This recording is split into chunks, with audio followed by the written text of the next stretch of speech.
Исәнмесез, кадерле укучылар! Чираттагы дәресебезнең практик өлешен башлап җибәрәбез һәм сезгә беренче бирем. Кем әле язмады, экранда күрсәтелгән программаны тулысынча күзебезгә күчереп язабыз.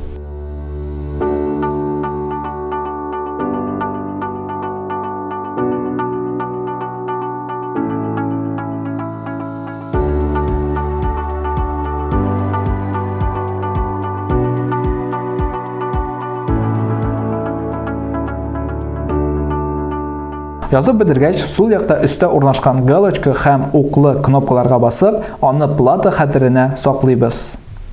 Киләсе адым җыябыз үзебезнең макет платасын. Рәсемдә күрсәтелгән үрнәк буенча башта җыябыз схеманы һәм шул ук үрнәк буенча бу схеманы дөрес итеп безнең контроллерлы платага тоташтырабыз. Нәтиҗәдә безнең лампочканың янып сүнү процессын күзәтәбез.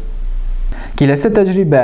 Delay командаларының җәя эчендә язылган санын 50-50, 100, 20 һәм башка комбинацияләргә үзгәртеп, һәр очракта лампочканың нинди тәртиптә, нинди тизлек белән янып сүнеп торуын тикшерәбез. Программага үзгәрешләр керткәннән соң, аны яңадан контроллер хәтеренә сакларга онытмыйбыз.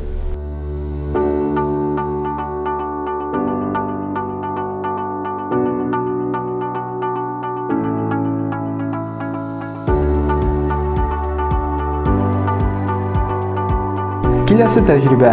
Программаның 3 урынында без пин номеры буларак 13 санын кулландык. Бу санны әйдәгез 9 санына үзгәртәбез һәм янә программаны контроллерга саклыйбыз.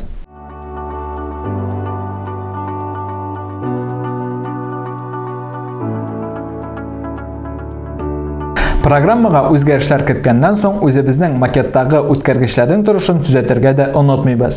Элек безнең лампочка тоташкан иде 13нче контакт урынына, ә хәзер ул тоташачак 9нчы контакт урынына. Үзгәртеп корабыз. Һәм безнең лампочка 13нче пиннан түгел, ә 9нчы пиннан идарә ителә башлый. Шундый ук тәҗрибәне 5нче, 6нчы, 10нчы пиннар өчендә башта программаны төзәтеп, аннары чыбыкның торышын үзгәртеп, тәҗрибә ясап тикшереп карагыз.